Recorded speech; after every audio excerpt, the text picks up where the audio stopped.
wanting to make it all. You design a story well to identify the strengths and find the storylines, and then you look at it and you go, and to borrow a piece of business speak, you go, what's my minimum viable product? What's the smallest part of this story I can make? What's the cheapest part of this story I can make? What's the one I can get the most access to?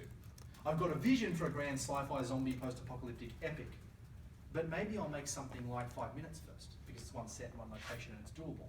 Or, like I did with Transgressions, I'll write the book first. Publisher's interested, the book just requires 42 days of my time. I can do that.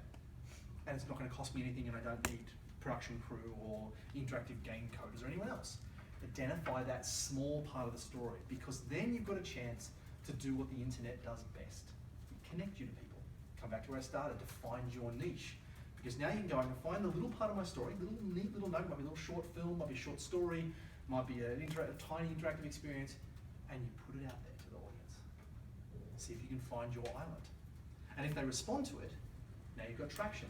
If they respond to it really well, now you've got evidence. And when you've got evidence, you can go to producers and publishers and go, hey, I've got this, and it's cool, and not only is it cool, but I've got 10,000 followers on Facebook who really liked it too.